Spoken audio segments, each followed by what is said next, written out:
A Russian drone strike on Ukrainian grain exporting port has damaged warehouses. Several buildings have been set on fire. This comes hours before Russian President Vladimir Putin held talks with his Turkish counterpart Recep Tayyip Erdogan. Russia targeted Danube River port of Izmail in Ukraine's Odessa region.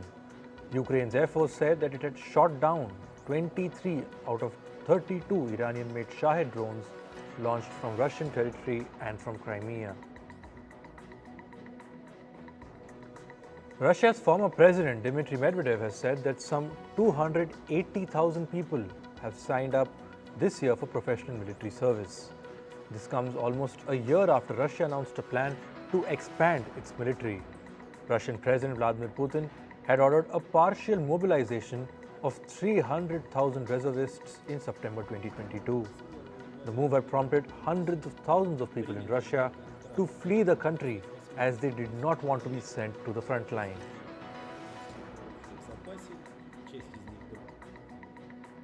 Ukrainian President Volodymyr Zelensky has decided to dismiss Defense Minister Oleksiy Reznikov from his post. Zelensky would ask Parliament to replace Reznikov with Rustem Umerov. He is the head of Ukraine's main privatization fund. This comes as the biggest shakeup of Ukraine's defense establishment since Russia invaded the country in February 2022. Reznikov was named defense minister in November 2021. He has helped secure billions of dollars of Western military aid to fight the war, but he faces graft allegations surrounding his ministry. Zelensky has said that he has struck a very important agreement on training pilots in France. Zelensky said that he had a conversation with French President Emmanuel Macron. France does not have the F-16 fighter jets that Ukraine has been demanding. However, it does have French-made Rafale warplanes and Mirage 2000 jets. Zelensky and Macron also discussed what France could do to protect the Ukrainian city of Odessa. The city is critical for grain exports. US President Joe Biden has said that he is disappointed that his Chinese counterpart Xi Jinping will not be attending G20 summit in India's New Delhi. Biden added that he is going to get to see him. Xi has pulled out of G20 at a time when India and China ties have soured. Last week, China released a map showing India's territory as its own. New Delhi protested against Beijing's move. Clashes broke out between ethnic groups in the northern Iraqi city of Kirkuk on Saturday. At least 3 protesters were shot dead and more than a dozen people were injured. The dispute centers around a building in Kirkuk which was once a headquarters for the Kurdistan Democratic Party or KDP. The Iraqi army has been using this building as a base since 2017. The government wants to return this building to KDP in a show of goodwill. However, Arab and Turkmen opponents had set up a camp outside the building to protest the move. Gabon's military leadership has opened the country's borders. This comes as the nation prepares for the swearing-in of transitional junta leader General Brice Oligui Nguema. Gabon's armed forces seized power on the 30th of August.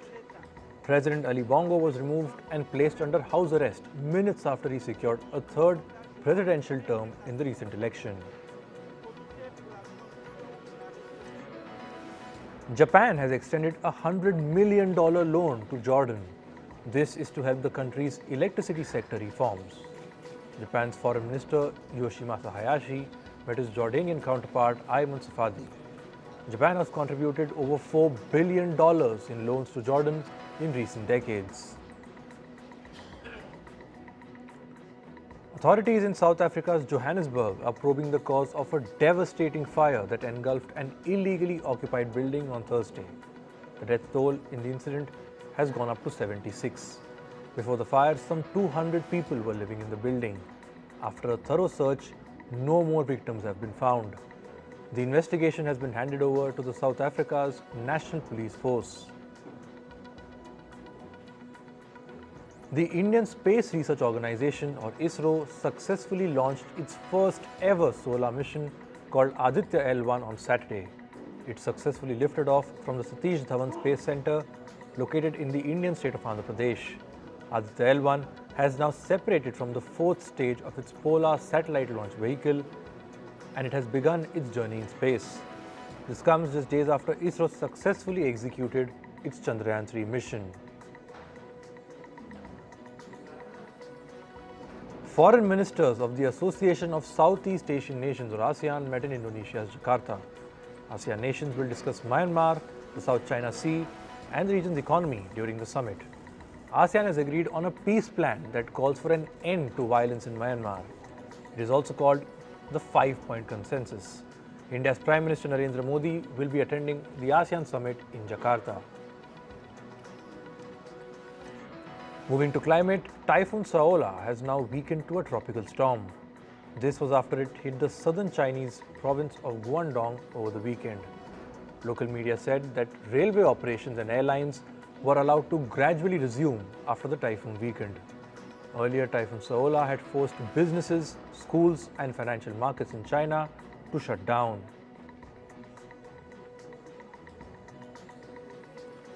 Typhoon Haikui has brought fierce winds and torrential rain to the southeast coast of Taiwan. Footage showed the powerful force of the wind tearing through various parts of the island.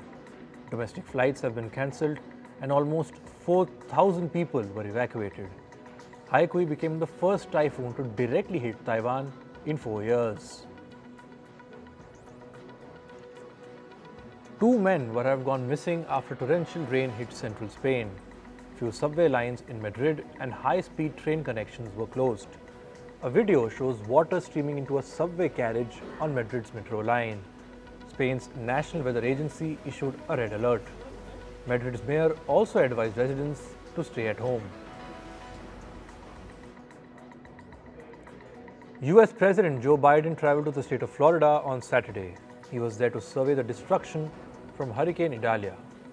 Joe Biden took an aerial tour and received a briefing from local officials and first responders. However, he did not meet Florida's Governor Ron DeSantis.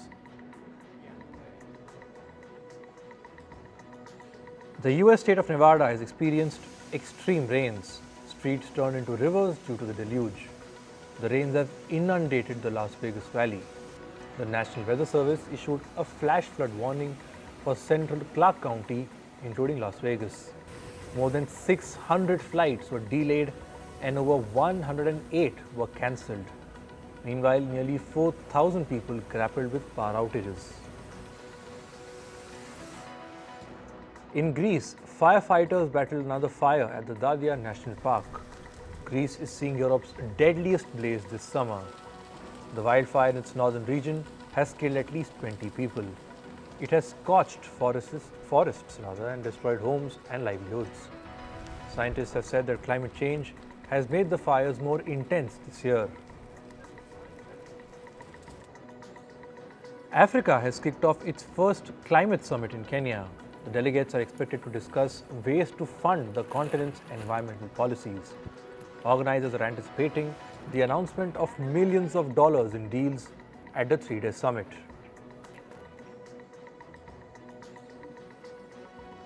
Rice farmers in Indonesia are seeing their harvest dwindle.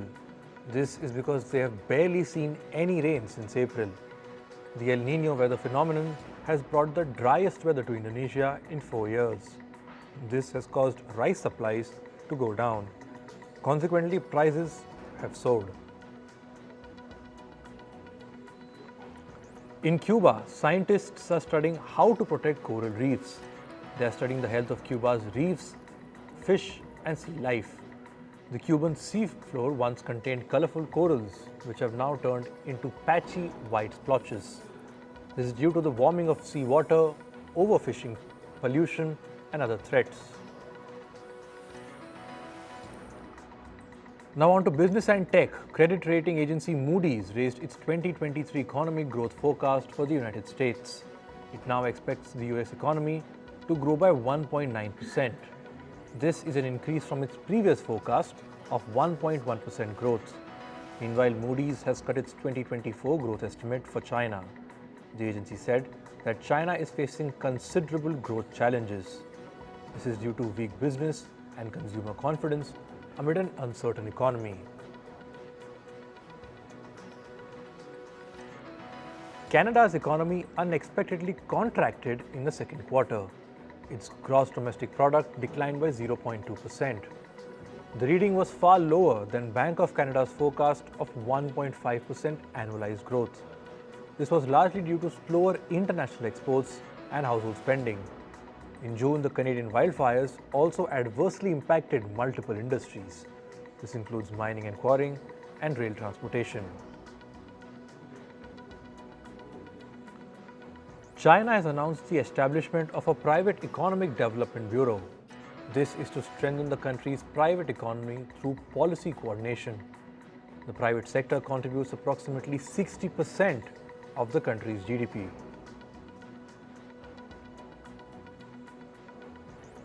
Reports say chip designer ARM is planning to ask investors to pay $47 to $51 for each of its shares. This is when the company begins marketing its initial public offering. The price would put its valuation in the range of $50 to $54 billion, and that would make ARM the most valuable company to list in New York since 2021. The London Stock Exchange Group has reportedly drawn up plans for a new digital markets business. It will use blockchain technology to offer trading on traditional financial assets. With this, the company aims to make its processes smoother, cheaper, and more transparent.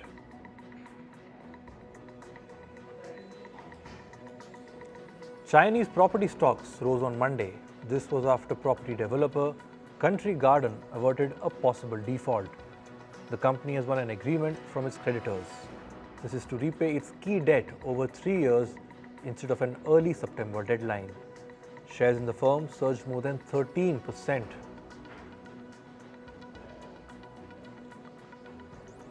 An Amazon shareholder has filed a lawsuit against founder Jeff Bezos and the company's board.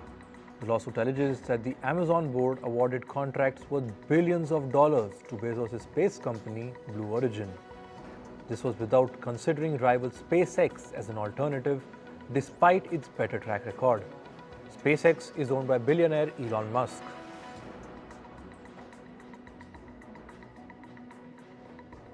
India's Financial Crime Fighting Agency has arrested businessman Naresh Goyal. The Enforcement Directorate has said that Goyal will remain in their custody until the 11th of September. His arrest comes over an alleged $65 million money laundering case linked to India's Canara Bank. Goyal is the founder of Jet Airways, and Jet Airways was the second largest carrier in India by market share. However, in 2019, Jet Airways shut down its operations after running out of cash. Meta Platforms is reportedly considering paid versions of Facebook and Instagram. This is for its users in the European Union. Those who pay for the subscriptions will not see any advertisements. Meanwhile, it will also continue with its free versions in the region. That will help Meta combat privacy concerns in the EU as it offers an alternative to its ad-based services. Meta's ad-based services rely on analyzing people's data, which has been criticized by European regulators. Microsoft has shut down its good old Wordpad application. The tech giant has said that the application will no longer be supported in its operating system. It will be removed from future releases of Windows. Moving to sports, former Zimbabwe captain Heath Streak has died at the age of 49. Streak was battling liver cancer for a long time and was undergoing treatment in Johannesburg. The news of his demise was shared by his wife on social media.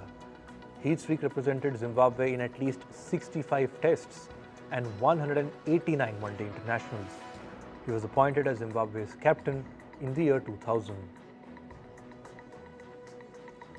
In football, Arsenal beat Manchester United 3-1 in the English Premier League. Marcus Rashford scored the opener for United just 27 minutes into the game. However, Martin Odegaard levelled the score for the Gunners after a minute. The scoreboard remained 1-1 until Declan Rice and Gabriel Jesus netted for Arsenal late in the game. That was during stoppage time. Meanwhile, Liverpool thrashed Aston Villa 3-0.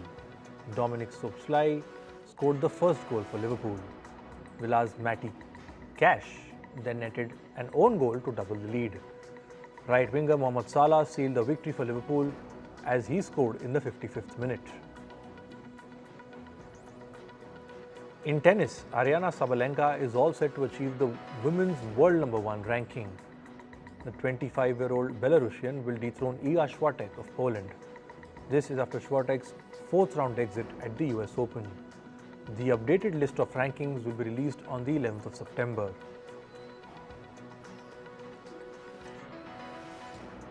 World #1 Novak Djokovic reached the quarterfinal at the US Open. The 36-year-old Serbian eliminated Borna Gojo of Croatia 6-2, 7-5 and 6-4 on Sunday. Djokovic's next opponent is Taylor Fritz from the US.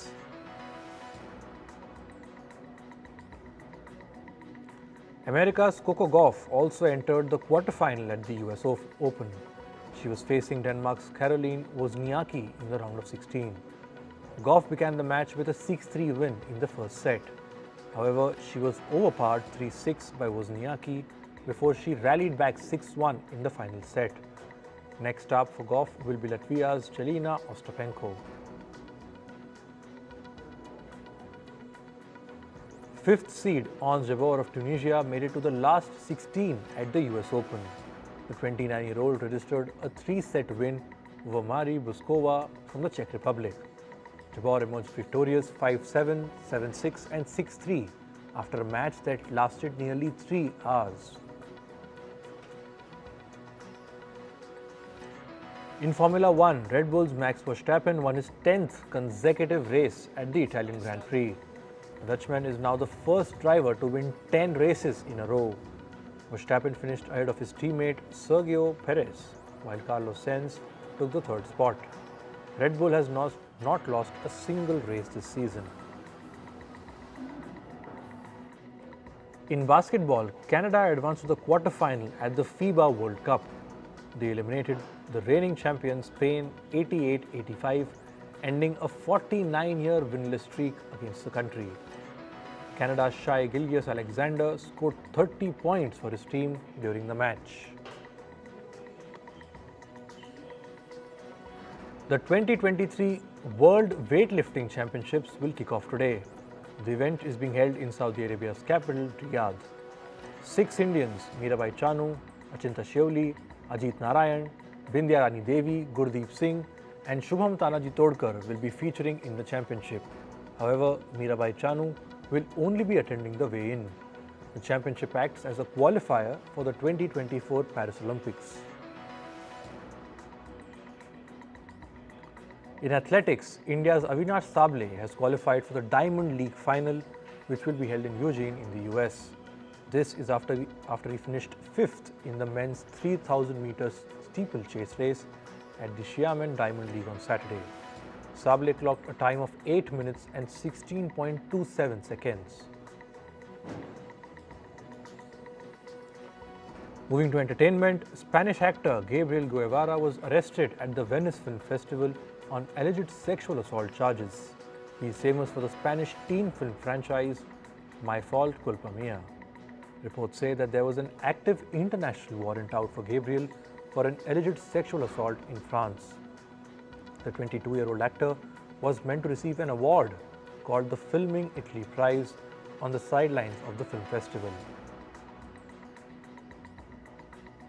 Singer Joe Jonas has reportedly retained a divorce lawyer after 4 years of marriage with Game of Thrones actor Sophie Turner. Some reports say that Joe Jonas has been consulting with divorce lawyers in Los Angeles and is preparing to file one. He was also recently spotted without his wedding ring.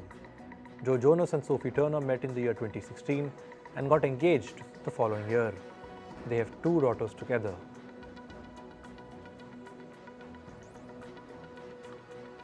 Actor Kevin Costner has spoken out about his struggles while going through a divorce. In a recent interview, Costner said, and I quote, "This is a horrible place to be, but this is where we are at.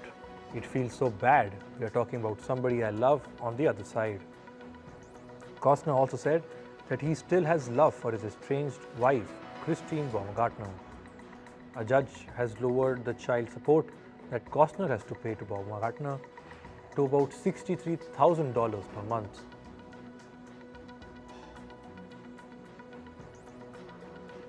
Real Housewives of Beverly Hills star Kyle Richards has confirmed her split with husband Moriako Umansky. She said, and I quote, "It has been very hard. It is playing out with so many people having eyes on us and being in the public eye." The couple rose to fame when they starred in Real Housewives of Beverly Hills. They have 3 daughters together and one from Richards' previous marriage. The couple is separating after 27 years of marriage. Actor Josh O'Connor has opened up about the fame he got after playing the role of King Charles in the hit drama series The Crown. He said, and I quote, "I think sometimes we underestimate how powerful even a slight loss of anonymity can be." 33-year-old O'Connor added, "What I was doing in my career before The Crown, I just wanted to carry on doing that." O'Connor played the role of King Charles in the 3rd and 4th season of The Crown opposite actor Emma Corrin, who played Princess Diana. The Burning Man festival taking place in America's Nevada descended into chaos amid severe flooding. 1 person was killed and thousands were stranded in the Black Rock Desert. Organizers blocked vehicles' access on Saturday.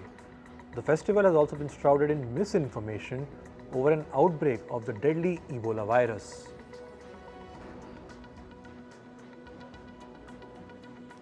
Model Miranda Kerr has announced that she is pregnant with a 4th child. Kerr is a mother to 3 boys, one of whom she shares with her former husband, Orlando Bloom. The model also opened up on her favorite thing about motherhood. She said, and I quote, "Seeing the world through my children's eyes and understanding that each of them has a different way of seeing the world."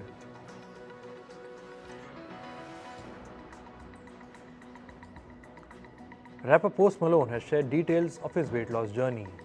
The artist shared a mirror selfie on Instagram showing his physical transformation. The 28-year-old rapper recently appeared on a podcast where he said, and I quote, "Soda is so bad. It is bad, but it is so good." Post Malone had earlier slammed rumors surrounding his weight loss journey and said he's incorporating lifestyle changes to become a father.